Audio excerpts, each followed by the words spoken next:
جو ہند کی سرزمین کا سب سے بڑا جوگی تھا، سنیاس کا ماہر، دھن کا ماہر، منتر کا ماہر، تو اب اس پر پرتھوی راج کا بھروسہ رہ گیا تھا، اور رشتے میں یہ پرتھوی راج کا رشتہ دار بھی تھا، خاندان بھی ایک تھا۔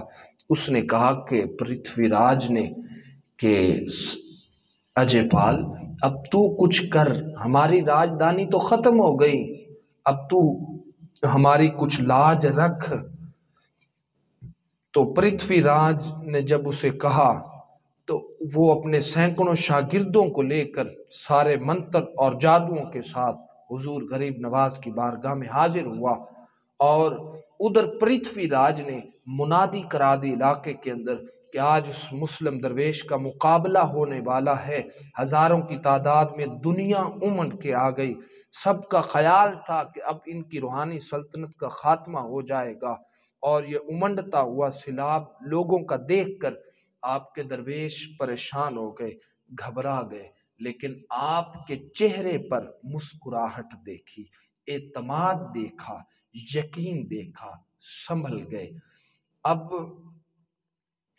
آپ اٹھے، انگشت مبارک سے حصار بنا دیا، حصار بنا کر فرمانے لگے، درویشوں اس حصار سے باہر نہیں جانا۔ خادموں سے کہا کہ آپ نے اس حصار سے باہر نہیں جانا۔ اس کے بعد وہ اجے پال پہنچا، جو ہی آپ کے لیے وہ ارادہ کرتا، برائی کا ارادہ کرتا، برائی کا ارادہ کرتے ہی آنکھوں سے اندھا ہو جاتا، اور جب پیچھے ہٹتا برائی کا ارادہ بدلتا تو پھر بینا ہو جاتا، نظر آنے لگتا۔ حضور خواجہ غریب نواز کی بارگاہ میں آتے آتے نابینا ہوا، اور اس نے ارادہ بدلا، بینائی آئی، وہ غصے میں آ گیا۔ اس نے اپنے منتر پڑھے اور ارد گرد کے جو پہاڑ تھے چٹانوں کے ٹکڑے کر دیے جادو اور منتر سے۔ ان پہاڑوں کے ٹکڑوں کو، چٹانوں کے ٹکڑوں کو ہوا میں اچھال کر اور گرانے لگا، اور جو چٹانوں کے ٹکڑے حضور خواجہ غریب نواز کے اوپر گرانا چاہتا تھا، خدا کی قسم ایک ٹکڑے کو بھی جرت نہ ہوئی اس حصار کے اندر آنے کی۔ وہ گراتا، پلٹ کر اسی کے اوپر اور اس کے شاگردوں کے اوپر جا کر گرتے۔ تو پھر اس نے آگ برسانا شروع کی، آگ برسانا شروع کی، تو آگ حصار خواجہ غریب نواز میں داخل ہونے کی جرت نہیں رکھتی۔ پلٹ کر آگ کی چنگاریاں اسی پر جا رہی ہیں، بڑھتے بڑھتے عاجز آ گیا۔ اس نے آ کے چیخ چلا کر کہا، آپ باز آ جاؤ، ورنہ میں پہاڑوں کے اندر آپ کو پیس کے رکھ دوں گا، آپ کو سرما بنا دوں گا۔ اس کی خراسات کو سن کر حضور خواجہ غریب نواز رضی اللہ تعالیٰ عنہ بولے، جو ہوتا ہے نا کر لے تو، جو ہوتا ہے کر لے۔ اب اس نے سانپوں کو حکم دیا، ہزاروں سانپ اس کے جادو اور منتر سے، جس طرح سیدنا موسیٰ کے مقابلے میں مصر کے جادوگروں کی لاٹھیاں سانپ بن گئی تھیں، وہ سانپوں کو لے کر آ گیا۔ اس نے سانپوں کو اپنے بدن کے ارد گرد لپیٹا ہوا ہے، ہوا میں اڑا، اور جب ہوا میں اڑنے لگا ادھر حضور خواجہ غریب نواز نے اپنے خادموں کو فرمایا میرے جوڑے اٹھا کے ہوا میں اڑا دو، نالین ہوا میں اڑا دو۔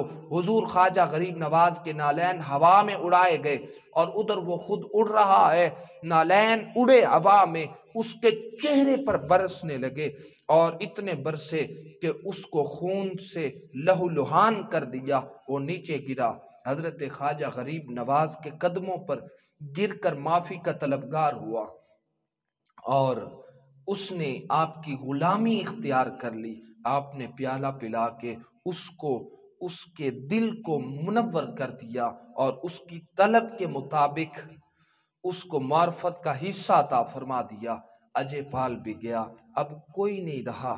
یہ شادی دیو کی جگہ تھی جنگل میں، تو آپ سے درخواست کی گئی کہ آپ جنگل سے آ جائیں، جہاں درگاہ بنائیں۔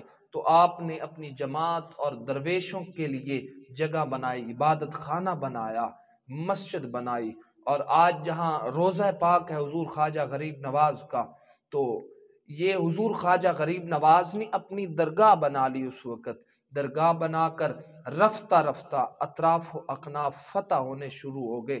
آپ کے پاس تلوار نہ تھی مگر ہر ایک دل کا شکار کرتے چلے گئے، اور اسی طرح ہند کی فتوحات شروع ہو گئی، ہند کی فتوحات شروع ہو گئی۔ اس کیفیت میں جدھر نگاہ پڑ جاتی فاسق متقی بن جاتا، اور جدھر نگاہ پڑ جاتی منکر مومن ہو جاتا، کیونکہ نگاہ ولی میں وہ تاثیر دیکھی بدلتی ہزاروں میں تقدیر دیکھی۔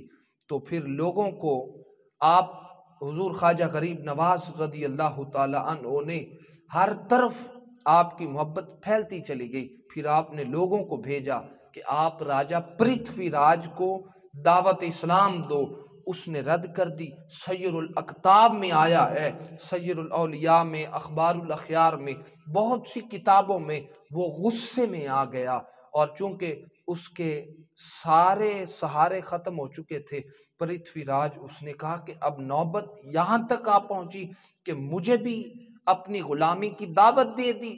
تو جو لوگ دعوت لے کر گئے تھے ان کو زد و کوب کیا، جب ان کو زد و کوب کیا، اذیت دی، تکلیف پہنچائی، جب ان کو تکلیف پہنچائی، اذیت دی، تو بیچارے دوڑ کر حضور خواجہ غریب نواز کی بارگاہ میں التجا کرنے لگے کہ اس نے بڑا ظلم کیا، اب ہماری بات نہیں مانی۔ اس موقع پر حضور خواجہ غریب نواز رضی اللہ تعالی